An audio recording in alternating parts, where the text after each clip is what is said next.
Hello everyone, welcome back to Object Oriented Analysis and Design. This video is brought to you by Newton's Group of Institutions in association with Redefined Solutions. This is Arvind Egireddy from the Department of Computer Science and Engineering. In this video, we will discuss about advanced behavior modeling in UML components. In this video, we are going to cover the topics related to components, some important terms and concepts, components and interfaces, replaceability, organizing components, and some common modeling techniques. A component is a logical replaceable part of a system that conforms to and provides the realization of set of interfaces. Good components define the crisp abstractions with well-defined interfaces, making it possible to easily replace older components with the newer compatible ones. Interfaces bridge our logic and design models. For example, we may specify an interface for a class in a logical model, and the same interface will carry over the same design components that realizes it. Interfaces allow us to build the implementation of a component using smaller components by wiring ports on the components together. Some of the terms and concepts. An interface is a collection of operations that specify a service that is provided by or requested from a class or a component.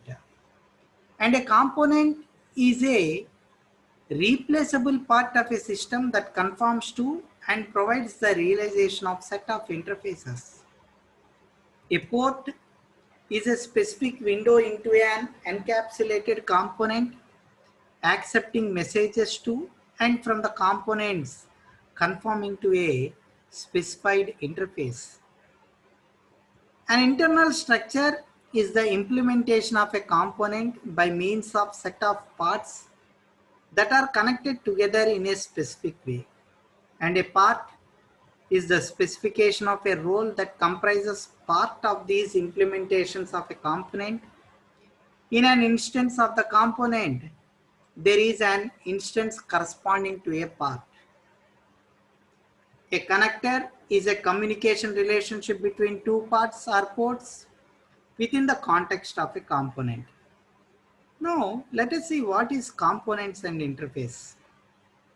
An interface is a collection of operations that are used to specify the service of a class or a component. Here, the relationship between the component and the interface is very important.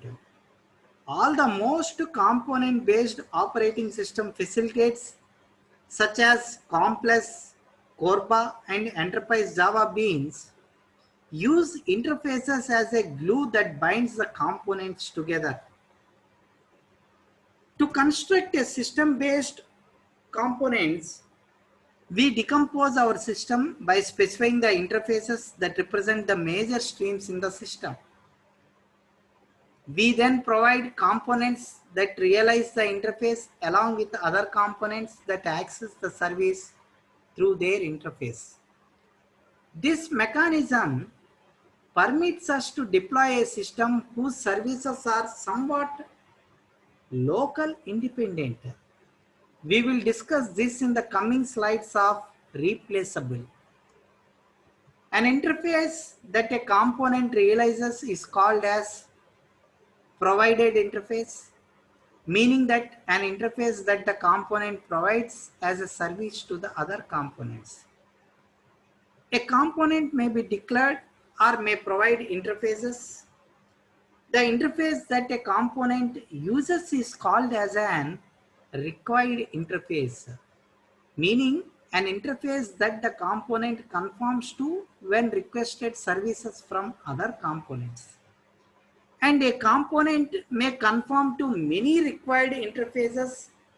Also, a component may both provide interface and required interface. as in this figure indicates a component which is shown as a rectangle within a small two-pronged icons in the upper right corner. Here you can see. So, and the name of the components appear in the rectangle, and a component can have attributes and operations, but these are often elided in diagrams. Here, a component can show a network of internal structure, and we can show the relationship between the component and its interface on a one-to-one way.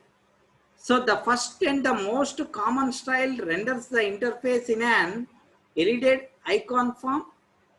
Here, a provided interface is shown as a circle which is attached to the component by a line which looks something like a lollipop. So, and a required interface is shown as an semicircle attached to the component by a line which we call it as an socket. So in both cases, the name of the interface is placed next to the symbol. Whereas coming to the second style, so this is what is called as a second style. So here the second style renders the interface in its extended form, perhaps revealing its operations. Here the component that realizes the interface is connected to the interface using a full realization relationship. The components that access the service of the other component through the interface is connected to the interface using a dependency relationship. A given interface may be provided by one component and required by another.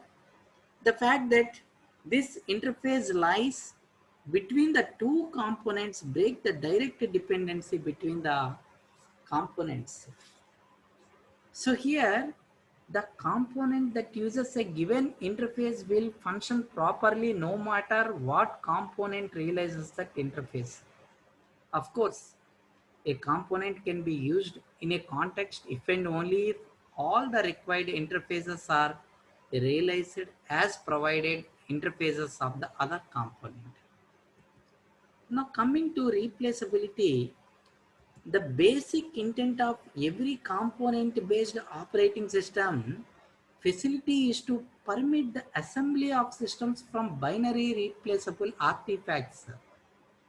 This means that we can design a system using components and then we can implement those components using artifacts.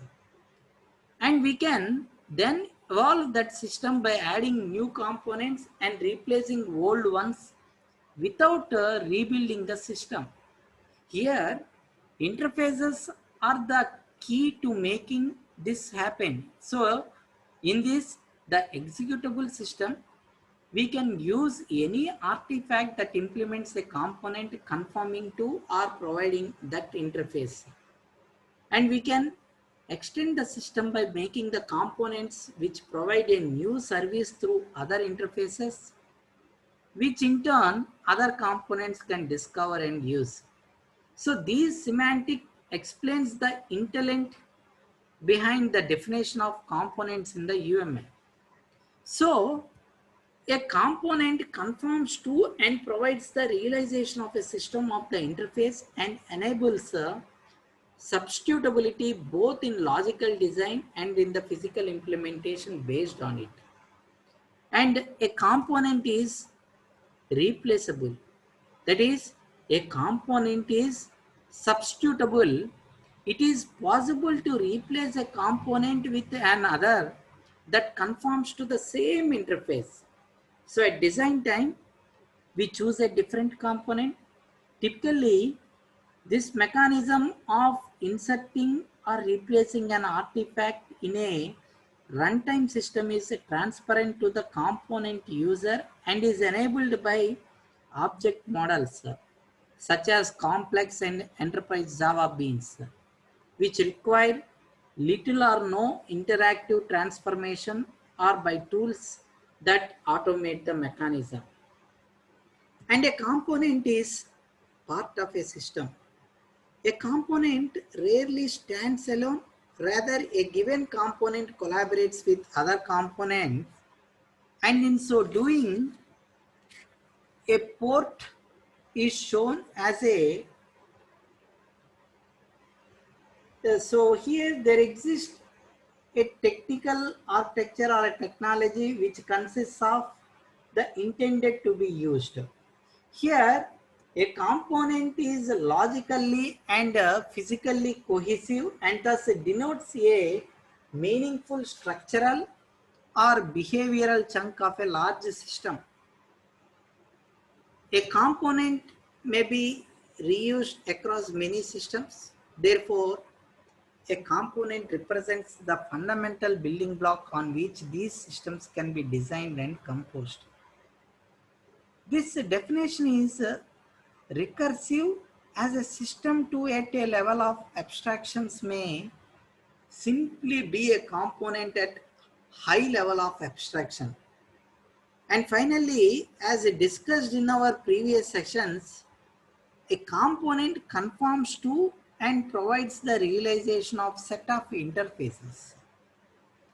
Now coming to organizing components, we can organize components by grouping them in packages in the same manner in which we organize classes. We can also organize components by specifying dependency, generalization, association, including aggregation, and realization relationships among them. So here, components can be built from other components. And here, when we talk about these ports, interfaces are useful in declaring the overall behavior of a component, but they have no individual identity. So the implementation of the component must merely ensure that all the operations in all of the provided interfaces are to be implemented. So to have a great control over the implementation, ports can be used. A port is an explicit window into an encapsulated component. In an encapsulated component, all of the interactions into and out of the component pass through these ports. So the externally visible behavior of the component is sum of its ports are no more or no less. And in addition, a port has an identity. So here, another component can communicate with the component through a specific port, and these communications are described completely by the interface that the port supports. Even if the component supports the other interfaces, in the implementation, the internal part of the component may interact through a specific external port so that each part can be independent of the requirements of the other ports. Here, ports permit the interface of a component to be divided into discrete packets and used independently. The encapsulation and dependency provided by the ports permits a much greater degree of encapsulation and substitutability. And a port is shown as a small square straddling the border of the component. It represents a hole through the encapsulation boundary of the component. Both provide and required interfaces may be attached to the port symbol. Here, a provided interface represents a service that can be requested throughout that port. So here, a required interface represents a service that a port needs to obtain from some other components. And each port has a name so that it can be uniquely identified, giving the component and the port name. So here the port name can be used by internal parts of the component to identify the port through which to send and receive the messages.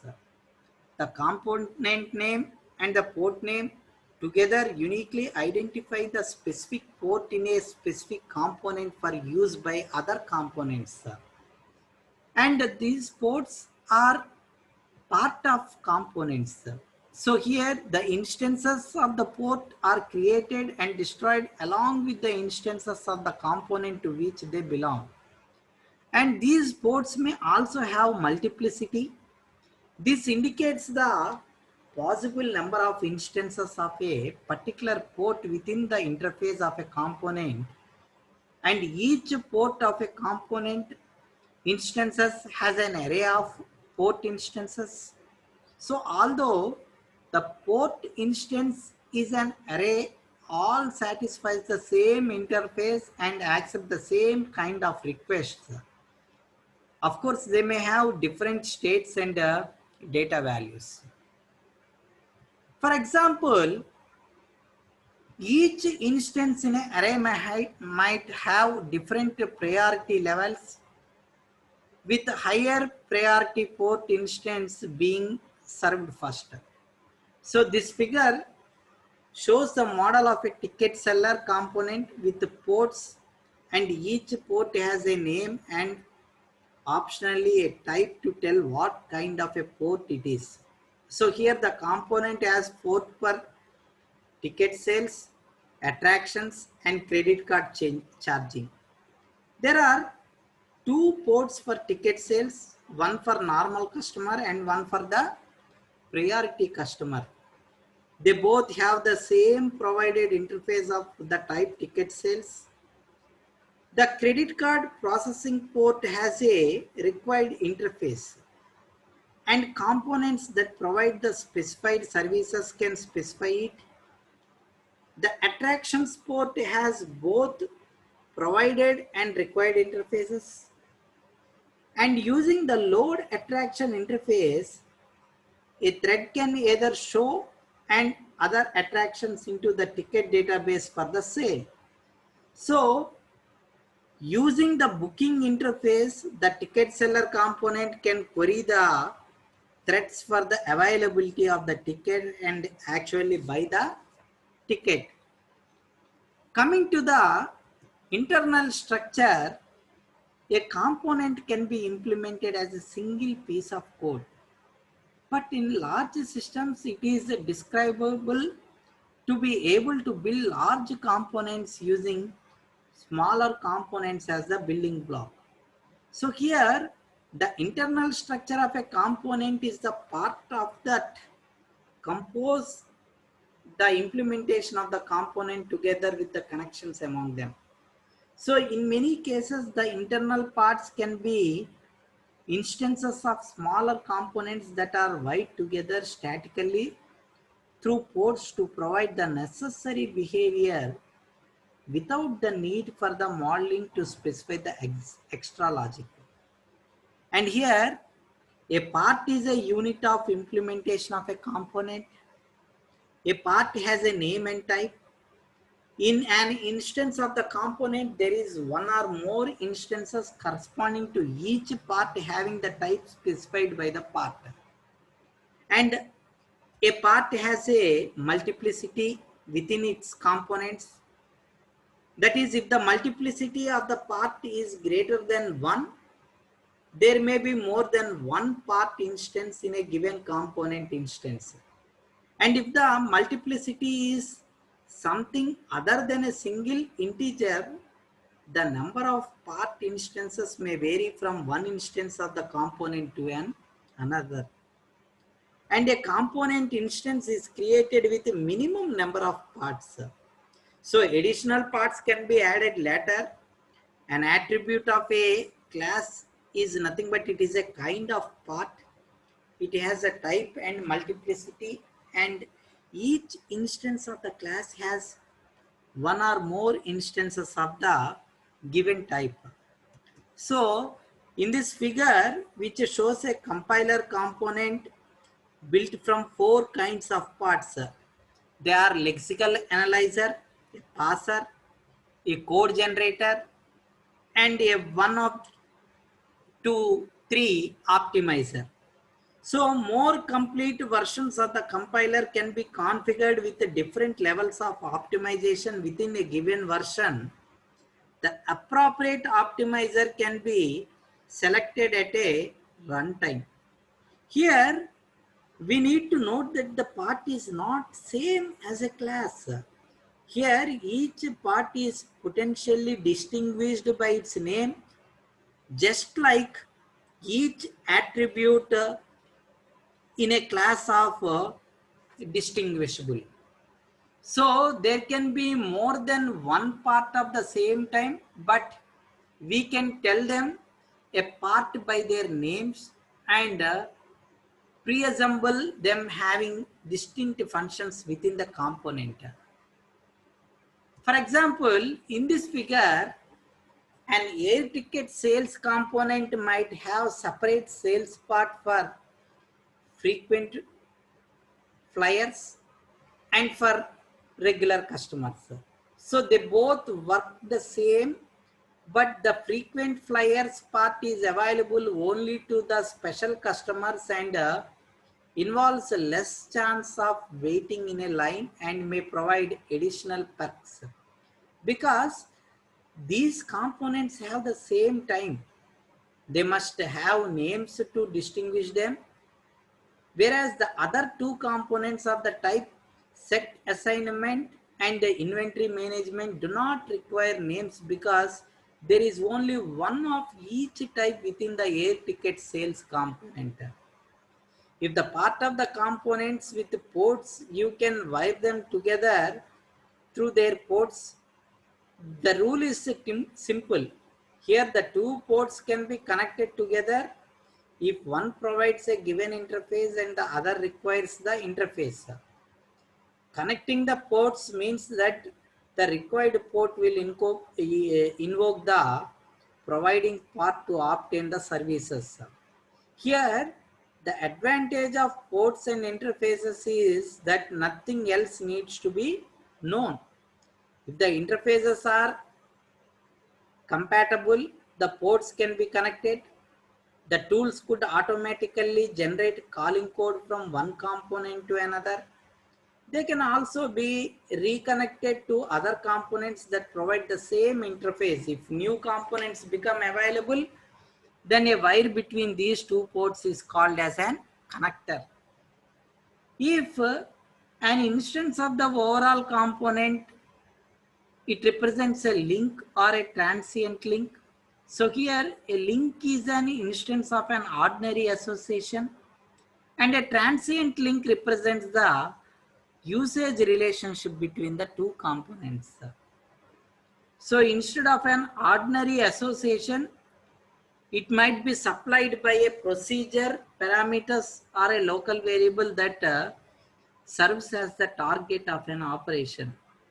So here the advantage of ports and interfaces is that the two components do not have to know about each other at the design time as long as their interfaces are compatible.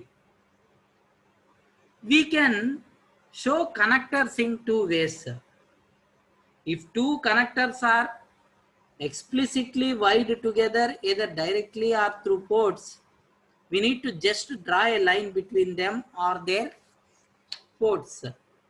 On the other hand, if the two components are connected because they have compatible interfaces, we can use a ball and socket notation to show that there is no inherent relationship between the components, although they are connected inside the component. So here you can see the ball and the socket relationship.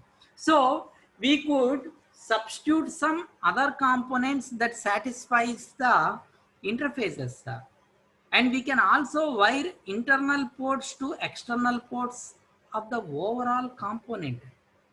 This is called as a delegation connector because the messages on the external port are delegated to the internal port.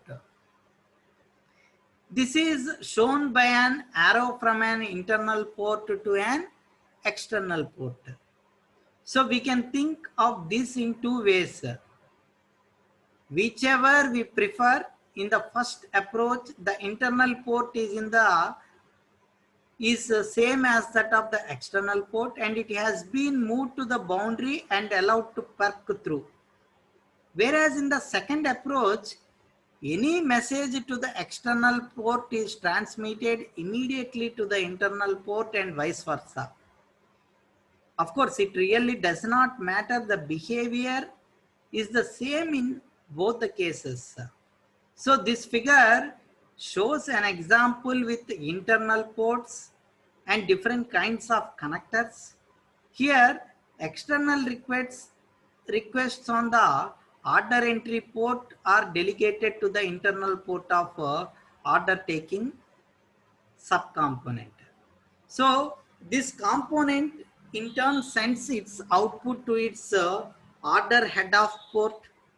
This port is connected by ball and socket symbol to the order handling subcomponent. So this kind of connection implies that there is no special knowledge between the two components, and the output could be connected to any component that obeys the order head of interface. The order handling component communicates with the inventory component to find the items in the stock. This is shown as a direct connector because no interfaces are shown, and this tends to suggest that the connection is more tightly coupled. Once the items are found in the stock, the order handling component accesses an external credit service. This is shown by delegating connector to the external port called changing. So here, once the external credit service responds to the order handling component, which communicates with a different port, ship items on the inventory component to prepare the order of the shipment. So here the inventory component accesses an external fulfillment service to actually perform the shipments. Note that the component diagram shows the structure and potential message paths of the component, whereas the component diagram itself does not show the sequencing of messages through the component. So here, sequencing and other kinds of dynamic information can be shown using interaction diagrams. Now coming to common modeling techniques, modeling structural classes. A structure class can be used to model the data structures in which the parts have contextual connections that apply only within the class. Here, ordinary attributes or associations can be defined composite parts of a class, but the parts cannot be related to each other on a plain class diagram. So a class whose internal structure is shown with the parts and connectors avoid this problem. So to model a structured class, we need to identify the internal parts of the class and their types. Give each part a name that indicates its purpose in the structured class, not in generic type. Then we need to draw a connectors between these parts that communicate or have contextual relationship. Then we need to feel free to use other structured classes as the type of the parts. But remember that we can make connections to parts inside another structure class and connect it to its external ports. So in this figure, which shows the design of an structured class ticket order. So this class has 4 parts and one ordinary attribute, price. So here the customer is a person object. The customer may or may not have the priority status. So the priority part is shown with multiplicity 0 to 1. The connector from customers to priority also has the same multiplicity. So there one or more seats reserved.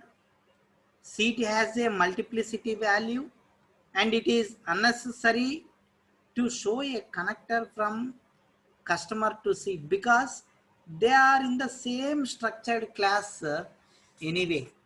So here we can clearly notice that the attraction is drawn with a dashed border. This means that a part is a reference to an object that is not owned by the structured class. The reference is created and destroyed within an instance of the ticket order class, but instances of attraction are independent of the ticket order class. And the seat part is connected to the attraction reference because the order may include seat for more than one attraction and each seat reservation must be connected to a specific attraction. So we can see from the multiplicity on the connector that each seat reservation is connected to exactly one attraction object. Coming to modeling an API, it is often we want to see the application programming interfaces, that is APIs, that we use to glue these parts together. So here APIs represents the programmatic which seems in our system, which we can model using interfaces and components. An API is essentially an interface that is realized by one or more components. As a developer, we will really care only about the interface itself.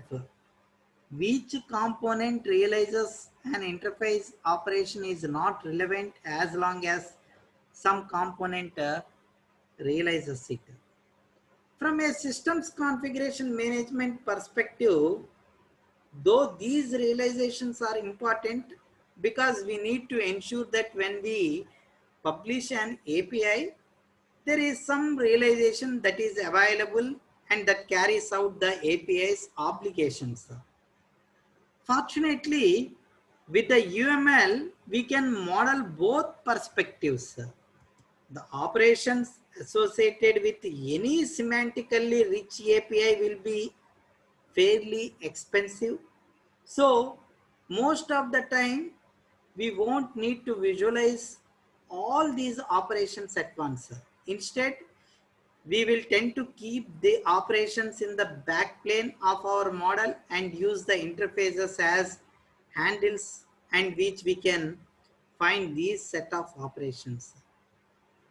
If we want to construct the executable system against these APIs, we will need to add enough details so that our development tools can compile against the properties of our interface.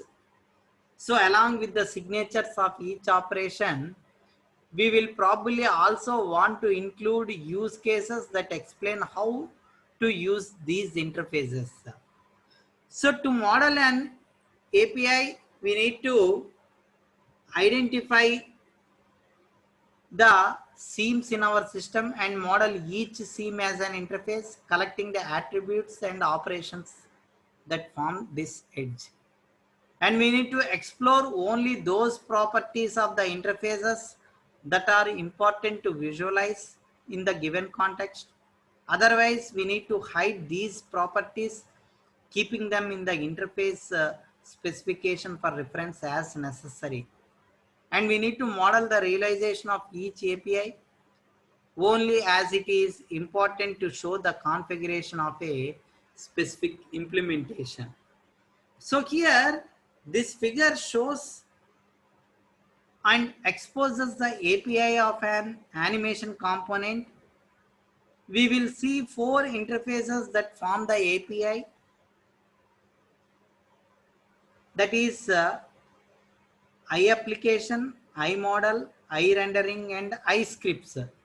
Here, other components can use one or more of these interfaces as needed.